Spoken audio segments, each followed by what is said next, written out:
Welcome to the First Customers Podcast. Today we have David C.M. Carter with us. He's the world's leading CEO mentor. He's worked with senior leaders from Anglo American, BWC, Love Film, and Go Airlines.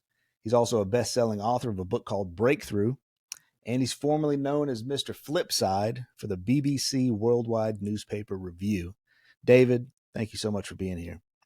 Thank you, Paris, so much for inviting me to join you. Let's get right into it. How'd you get your very first customers? Well, I'm 64 years old, and my first ever entrepreneurial venture was started when I was 14. So, Oh, wow. I'm not going to bore all of your audience with all of my startups, but maybe I can talk about that very first one and then another one and my current one. Okay. So when I was growing up in my early teens, I lived near a golf course, and you could earn really good money being a caddy, but I wasn't quite old enough. So I used to walk around the golf course and watch what the other caddies did. And what I noticed was that all of the older players used to take terrible shank shots, and their ball would end up in the long grass or the woods or whatever. And they just abandon it and take another ball and put it down. And I thought, gosh, there must be hundreds of balls in the long grass and the woods that I can sell back to these very same people. And so I went round with a plastic carrier bag and collected hundreds and hundreds of golf balls. And I used to stand outside the Caddy Master's shack and sell 10 balls for $10 or whatever it was. I can't remember. Wow. So that was how I got my very first customers for my first entrepreneurial job. They paid $5 and I was selling them their own balls back to them for $1. So they were very happy. I think probably another hopefully funny story is that in the mid-90s, it was my second entrepreneurial startup, and I ended up floating the company on the stock exchange. And I had a tectonic plate shift in my personal life, and I ended up being a single parent of a 7-year-old and a 3-year-old. Oh, wow. And I decided that the children came first, so I resigned my job as the public company CEO. And in the previous 20 years, I'd had lots of experience in investment banking and 2 previous startups. And all of these people came out the woodwork saying, oh, can you help me decide whether to float my business or raise money or change my strategy or, whatever.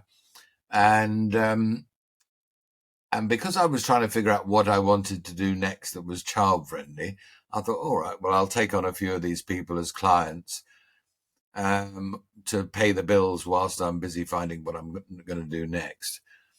And after 2 years, my mother said to me, oh, it's going so well for you, isn't it? And I said, well, it is going well, Mum, but I've got no time to think about what I want to do next. And she said, I thought this was what you were doing next. And in the car driving home after Sunday lunch, and my parents with the kids fast asleep in the back of the car, I remember thinking, I'm really good at this. I love doing it. It pays the bills and it makes a difference. And so unless I can find something wrong with this idea overnight, maybe this is what I'm doing next. And so I think the lesson I learned from that is if you focus on doing something that you absolutely are passionate about and you love doing, and you're really good at it, and it pays the bills and it makes a difference, it will find you if you let it come to you. And oftentimes people reject that because they think, oh, my parents wouldn't like that, or my friends wouldn't like it, or I'm not sure if I'll make enough money doing it. But actually, I think that's the best thing, where you are who your best version of yourself. And then Entelechy Academy, which is my most recent startup, we have 2 new customers, one of whom is a major department store chain in the UK. We exhibited an event, an exhibition, and they came to our stand. And the second customer was through a LinkedIn outbound marketing campaign where we're working with a company who you really filter down exactly what you're looking for, and they only contact people who fit that. So every business, I think, requires a different approach. The last one's been very technical. The second one was very organic, and the first one was opportunistic. Yeah. No, those are some great lessons. With that second business that you mentioned, is that what Entelechy kind of grew from? Because it sounded like it was kind Very of a definitely. consulting. Okay. Very definitely. Excuse me. After 15 years, I built up what eventually became the world's leading chief executive mentoring company. And we had, multinational clients all around the world, and a cadre of top drawer mentors who had all been former CEOs themselves.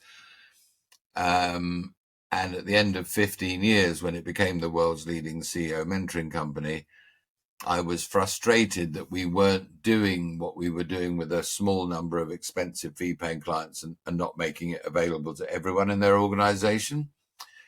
And so after 15 years, I decided to move on and have a crack at figuring out how to scale it, democratize it. And that took 4 or 5 years, where I carried on with my mentoring to pay the bills. And Entelechy is the legacy project, which has come out of 5 years in the wilderness trying to crack the code and figure out how to do it. Yeah. And one of the things I often say when I'm asked in an interview, well, what's the secret of success for an entrepreneur like you? And I always say, keeping going longer than the competition. Because if you're really determined to get to the end and you know that what you're doing is good and will work, you just got to keep going longer than anybody else. And lots of people give up, even if they've got a better idea than you.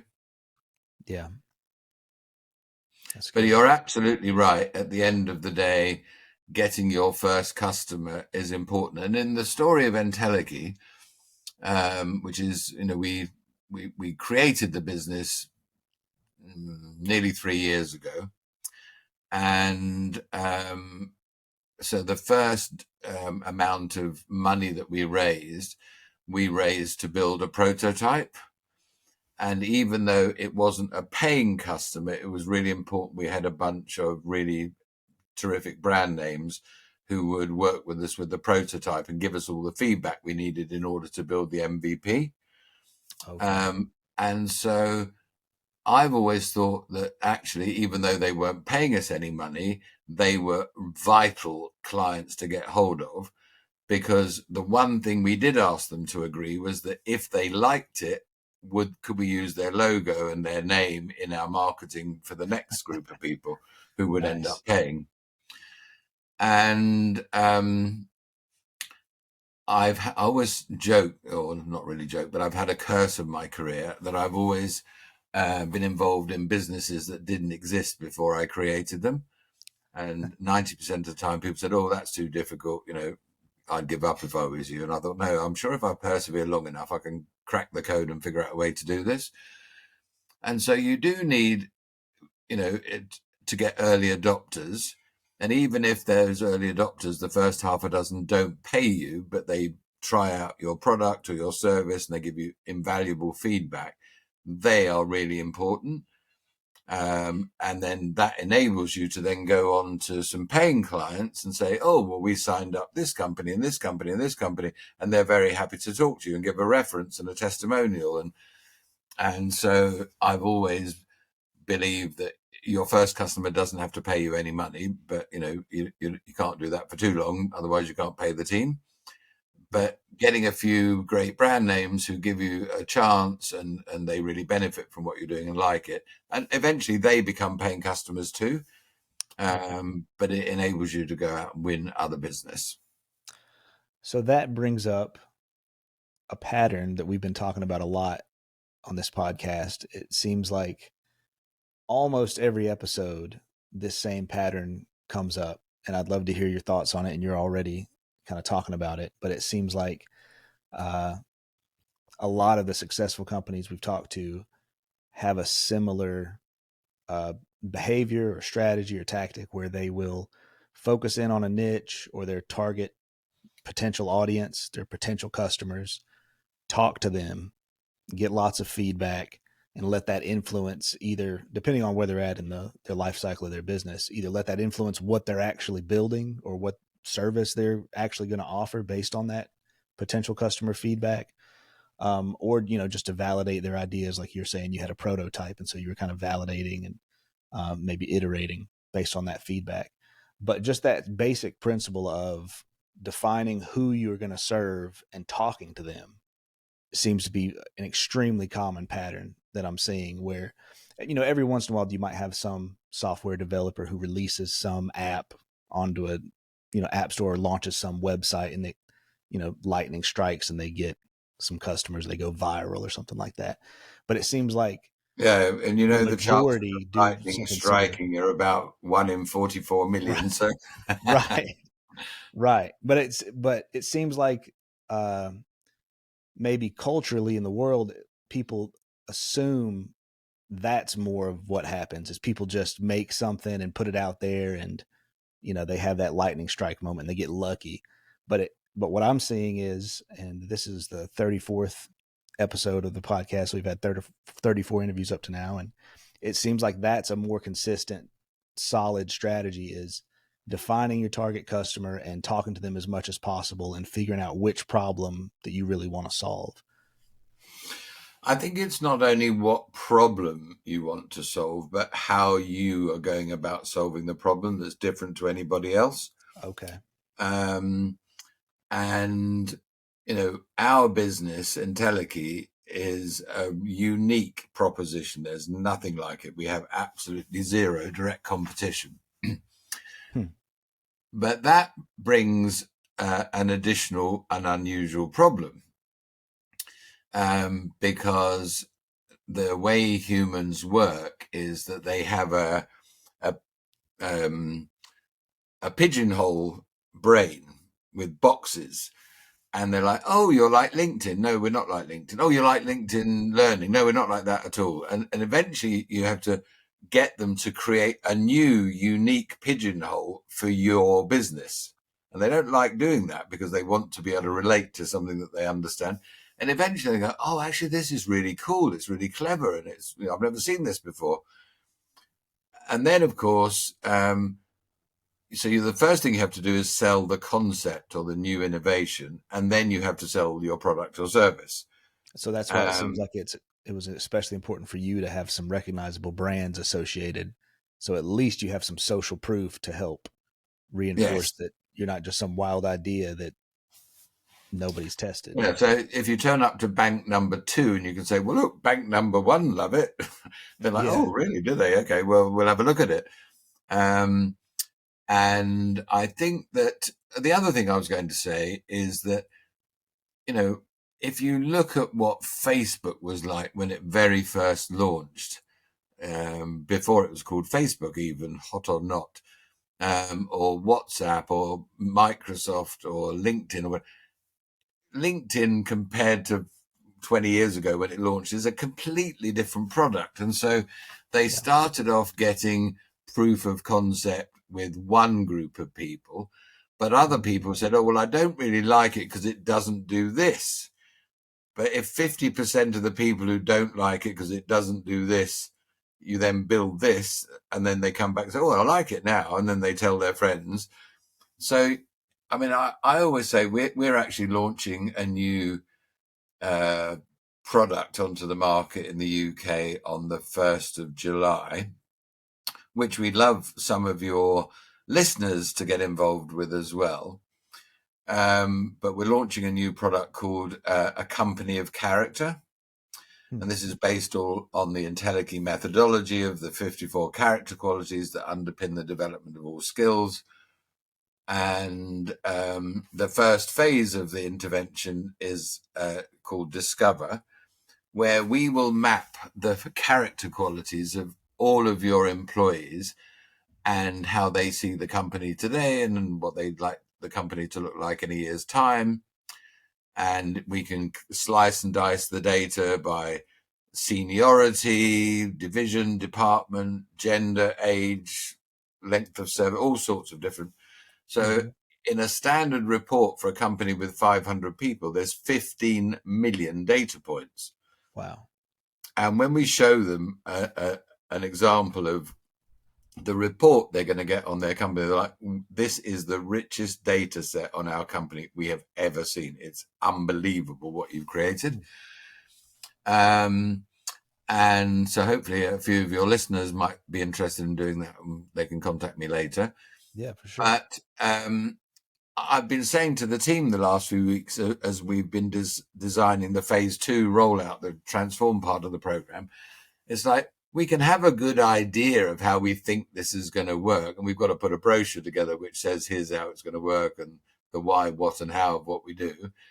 But when we get on the road and we hit reality and we get customer, that won't work in our company. Oh, why not? Or we need to do it this way. And so you've constantly, if you're really focused on product market fit, constantly evolving the product.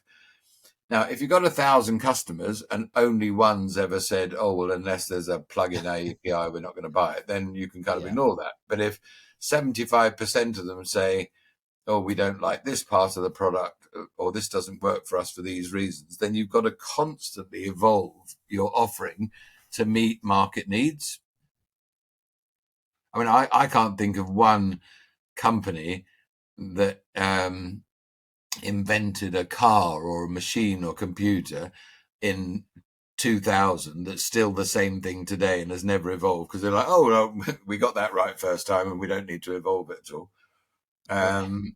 So, and I think because of things like AI and the advancement of other technologies and the speed of development of those new technologies, everything changes so fast, and how people want to engage with you and what they want to buy and what they want it to do for them. You've got to be constantly iterating in a very agile way to meet customer needs. So anyone who thinks, oh, I've invented this and this should last for the next 10 years and no changes to it, forget it. You're going to need to change it every 3 months probably. And actually customers in our business like the fact that you listen to them and you get their feedback and you iterate and you're agile and you're not set in stone. So winning new business all the time is about being listening to your customers, making adjustments and making them very happy. So they're very happy to then give a testimonial or a case study or a reference for another new company. How long were you in the phase of showing a prototype, talking to customers before switching into pushing into kind of hard sales for paying customers? Well, we've been on a slightly unusual journey. The prototype, we went out and got people to beta test and road test and give us feedback for about 6 months. Wow. And towards the end of those 6 months, we started building the MVP, and that took about 4 months, 5 months. And then we went out and got people to try the MVP. And again, some of those were free ones and some of them were paid for ones. And then the MVP turned into the launch of the full app and the full product in late November last year. But again, because of COVID and the pandemic and all of the changes in training and remote working and everything else as well, we had 3 potential channels, and we just decided over Christmas and New Year recently that we were going to drop 2 of them because only one of them we knew we could guarantee success. So even though we'd done some very successful customer trials in those other channels, we decided to focus on B2B enterprise only because first of all, at the end of a sales pitch, and they were gagging to start working with us, and they'd say, okay, well, the final question is, how much does this cost? And we were thinking of £100 per person per year. before we told them the pricing strategy, we said, well, tell us what you think it's worth if we really generate the ROI that we've talked about. And they're like, oh, I think maybe we could stretch to £200 per person. So they were willing to pay twice what we were thinking of charging. Whereas the two other cohorts only valued it at about 25 to 50% of what we were thinking of charging. So, so you can even have the same product, but different parts of the market will pay a different price for it. So we've taken we've taken the view that B2B enterprise has got the greatest pain point with the lack of work-ready skills, the lack of soft skills, which is what our solution solves. And they will give it to a whole workforce, and over time it will generate B2C interest, because friends and family members and other colleagues will say, or even if someone leaves the company, it's like, oh, I missed my Entelechy app, I think I'll buy it for myself. And then over time we can move into B2C over a period of time. That's interesting, using that customer feedback period to help decide pricing. And I've seen other startups do that. More recently, I think ChatGPT was maybe the biggest public example, where they started sending out surveys and kind of asking their users what they would pay for the service after they'd gotten addicted to using it. You said that was like at the end of your sales process. So with your sales process, is that how you normally do it? You wait for you give as much value up front, or show the value, and then at the very end start talking about price? We've now fixed the price that we're going to market with, and we went to market with our full product and our full solution on the 13th of January this year. But I think we only became confident in the pricing having done beta testing and all of the prototype and MVP testing. So there was a lot of work that went into the pricing. And we also, again, had a look at not that we've got any direct competition, but what the buyer might spend their money on instead of us, even though it wasn't a direct competitor. Okay. And so we wanted to make sure it was less expensive than what people might perceive to be competitive products, even though they would accept it wasn't a genuine competitor. Right. Okay. So we've talked about how you've gotten your first customers, how the business kind of came about. Could you describe a little bit more about what that business actually is, and what that offering actually is? Yes, thank you. It doesn't matter whether you're in America, Canada, Europe, the Far East, the Middle East, India, China. I promise you, this is all around the world. There is a major, costly global talent and skills crisis. Employers just cannot find employees with the right combination of technical skills and human skills. And so many young people sadly leave college or university with a nice degree certificate, but they've got zero of the work-ready skills that employers want and need for them to have. And they annoyingly weren't taught them at college or university. And everyone's been talking for 10 years about the soft skills crisis, where in fact it's not a soft skills crisis at all. There's a domain that sits underneath soft skills, which is character. And if I could just tell you a little bit about the word entelechy. Okay. So entelechy is a word that was coined by Aristotle 2,500 years ago.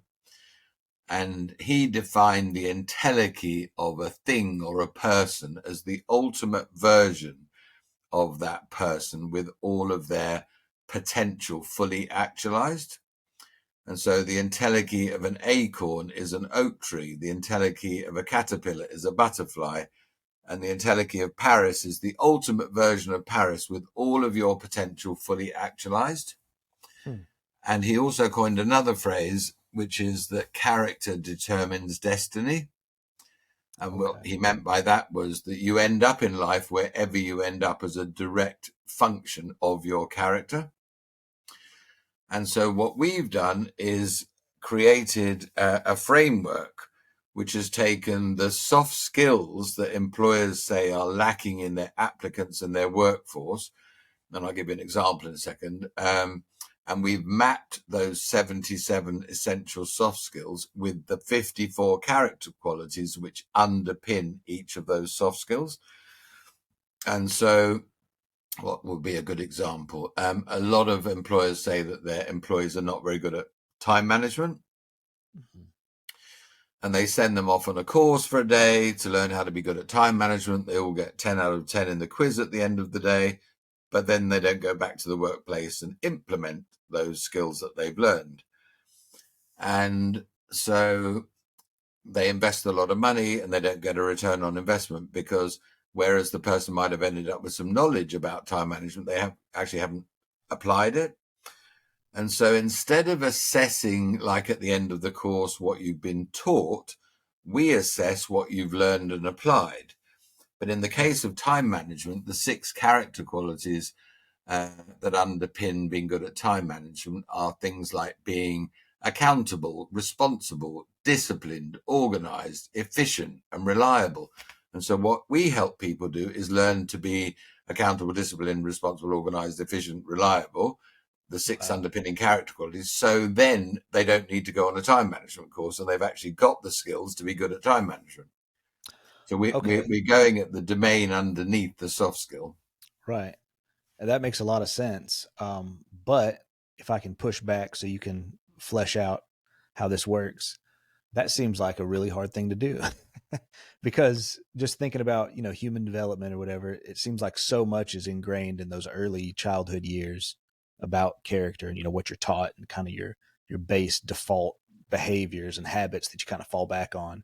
So I'm really curious if you can kind of shed some light on how in the world do you go about changing a grown adult's character? No, it's a very good question. So our belief is that every baby born on the planet is born with the innate ability to be brilliant at all 54 of these character qualities. Every baby is born with the ability to be kind, wise, strategic, analytical, collaborative, calm, organized, disciplined. Every baby is born with that ability. But unfortunately, some of those things get knocked out of us through parenting or school or church or workplace or community. It doesn't mean you don't have the ability. It means that you've forgotten how to do it or were never trained or taught how to do it. Let me tell you a very quick story. A number of months ago, we had a new head of sales join us. And everybody in the entire company works on a professional and a personal character quality for a month. And then you change them. And anyway, he decided to choose to be disciplined professionally and kind personally. And he wanted to find out if he could learn to be more kind and he could learn to be more disciplined. And so with disciplined, he got the idea that he was going to stick his mobile phone in another room when he was busy making outbound sales calls and checking his emails and all the rest of it. And he reckoned at the end of a week that by not being distracted with his Slack pings and his WhatsApp pings and every other ping on his mobile phone, he actually had saved 7 to 8 hours in the first week of being focused on doing what he had to do. Wow. And so at the end of a week, he'd already figured out, well, I can be a lot more disciplined and get a lot more productivity if I just literally leave my phone in the kitchen. And he's carried on doing that ever since. But I actually like the personal story. He decided that he'd like to learn to be more kind. And so he asked his wife and his children, what they would like to see him do to be more kind. And his wife said things like, we'll take the garbage out on Tuesday night before the garbage men come on Wednesday morning, and take the dog for a walk at the end of the day and whatever. And he figured out a few other things. And so one of the things he decided was to say thank you and please for everything that everybody ever did. And he took the garbage out and he took the dog for a walk and he did loads of other things as well. And at the end of a week, his wife said to him, this new company you've joined, what drugs have they given you? You've become a whole new, better person. It's remarkable the change. And so he just figured out, well, if I just carry on doing the simple things that I've done in a week, next week and the week after, and it kind of reminds me of a story when I was growing up. I had two younger sisters, and obviously my mum and my dad. And my mum said to me, well, I think when I was about 12, you just need to be more gentlemanly, David. And I remember thinking, oh, gosh, how do I do that? I said, well, how do I do that? She said, well, ask your father. He's very gentlemanly. And so I asked my dad a few days later, how do I become more gentlemanly? And to paraphrase, he said, well, you fake it till you make it. You know, if you see a woman who's got a pushchair that needs to put on the bus or the train or go up the stairs, you offer to do it for her, you open doors for people and whatever. And of course, if you do it and people say, oh gosh, that's very kind of you, thank you very much, and you start to get the appreciation, after a few weeks, you don't even think about it, you just see it and go and do it. And so whether it's being more kind or more analytical or more disciplined or organized, it's daily acts of evolution. It's like, try it today, and if it works today, do it again tomorrow. Try another thing tomorrow as well, and see if that works.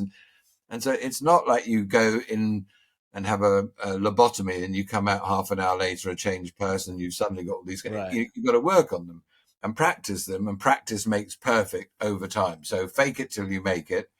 Keep going until you actually don't think about it, and people just say, oh my gosh, you know. And so one of the ones that I've been working on personally the last 6 months, that came out of my 360 from the team, was to be more open-minded. And it's really interesting because if I had to score myself being open-minded, I'd score myself very highly.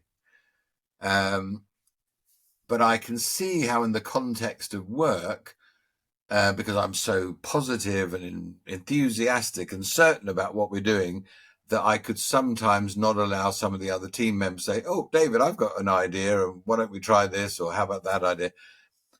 And rather than take it as a coaching opportunity, perhaps I said, well, this is what I think, so let's do that. And now I've learned to shut up in meetings and let people talk, and I've listened to and just by being quiet and letting everyone else have their chance to speak and say their point of view, they've all said, oh, you're so much more open-minded than you were 6 months ago. So there's no doubt about it, Paris, that in any one of these 54 character qualities, if you asked 10 of your friends and your colleagues and your family and friends who know you very well, okay, please do an Entelechy character quality 360 on me. Tell me what you see as my strengths and tell me what you see as my growth opportunities. And if collectively 2 or 3 of them keep appearing, we think you need to be more this and more that and more the other, you're like, okay, well, I can see the benefits to me of being those. 7 out of my 10 assessors have all given me the same feedback, so I'm going to give it a shot. If you tell your assessors, thank you very much for my feedback, you've given me this one, and this one to work on, and I'm going to work on it, so please give me feedback, tools, tips, ideas, as I go along.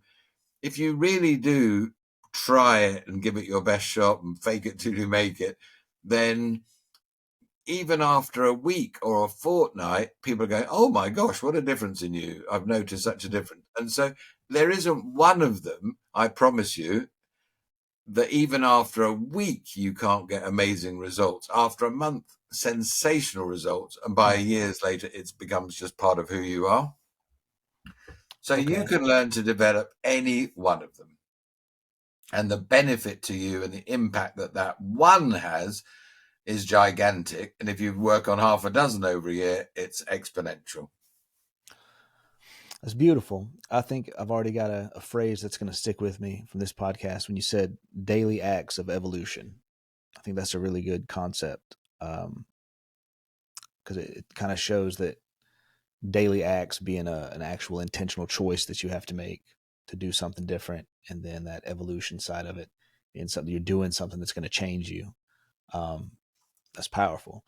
Well, So that phrase, daily acts of evolution, I have to give full credit for that phrase to our head of brand, Teresa. okay, good job.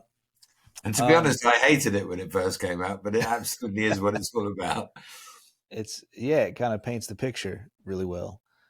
So, do you help people? Is that part of the process? You help the people in the program figure out how they can improve on these things. Yes. So initially they do this 180 to figure out how they see themselves. Then they get their 360 to find out how everybody else sees them.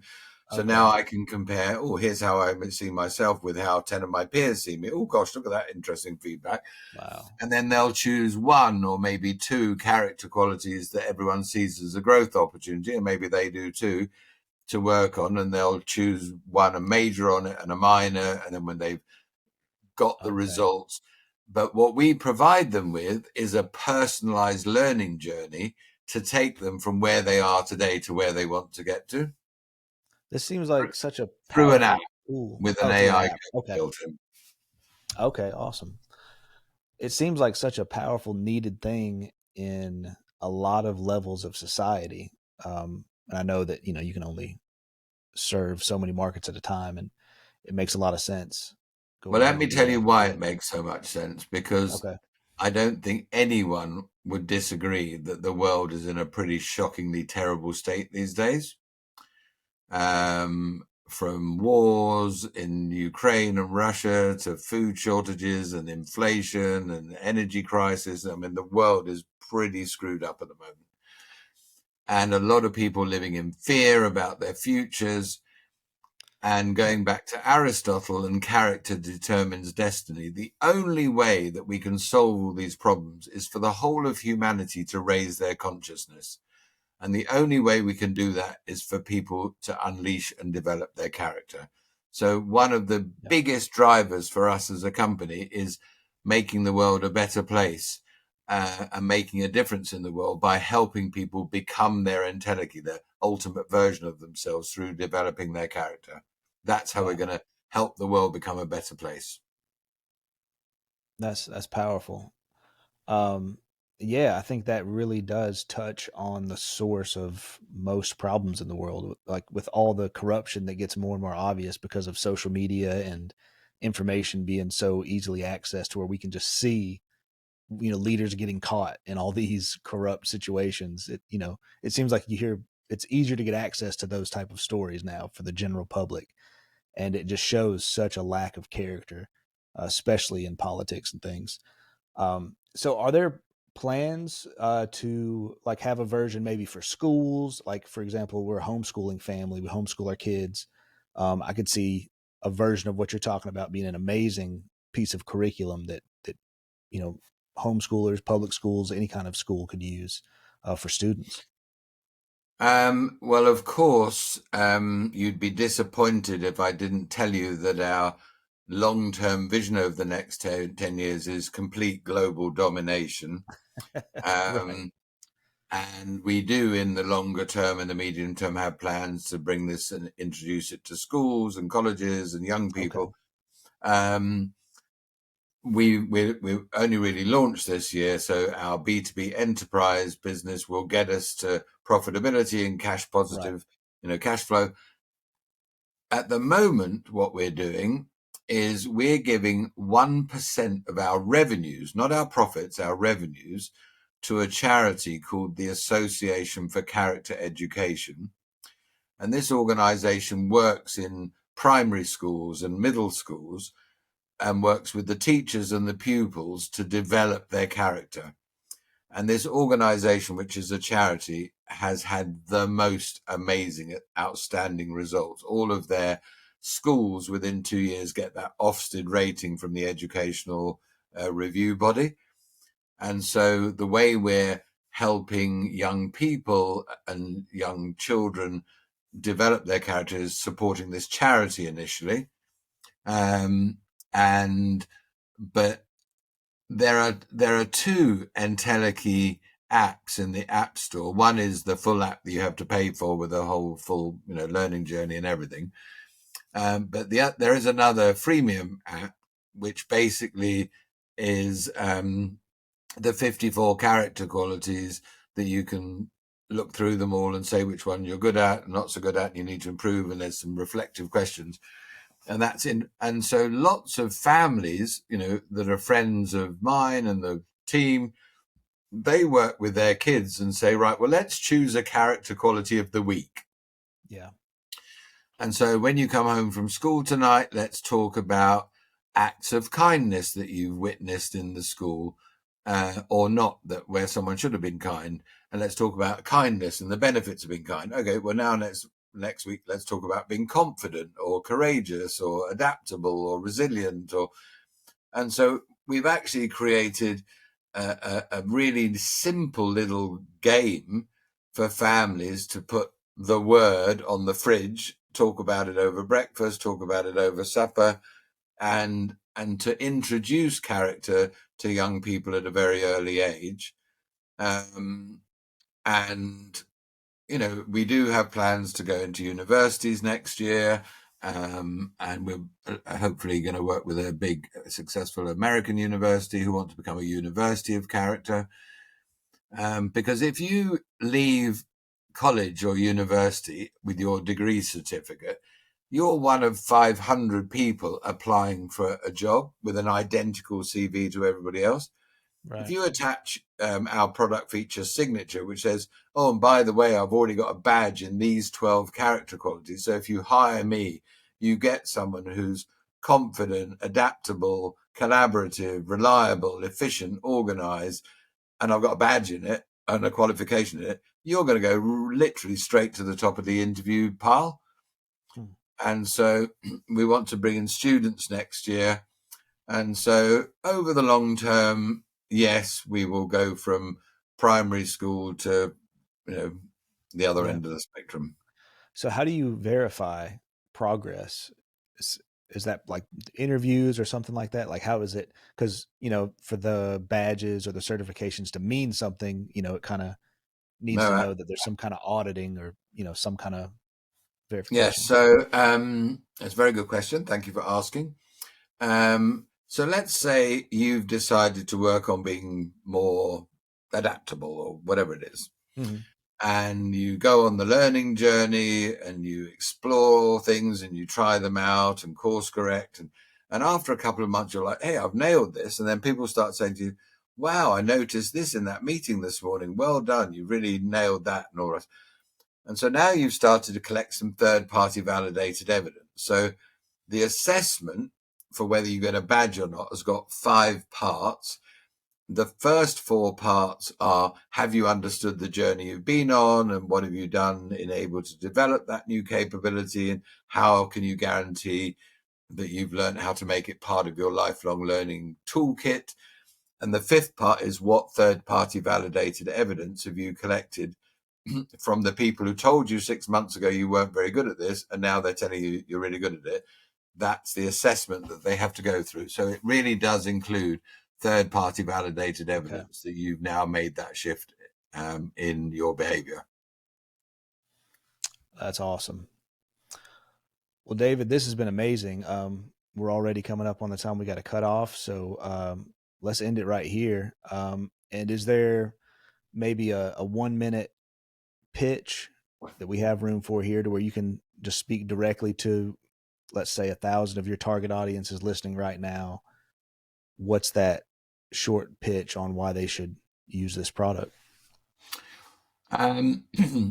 Well, on the basis that your audience are nearly all entrepreneurs and they've got startups and early stage businesses or scale up businesses, I would say to you that if you strive to become a company of character, you will end up getting more out of your workforce than you ever dreamed was possible. They will stay with you, continue with you, work hard for you. You'll optimize your performance, your profitability, your productivity.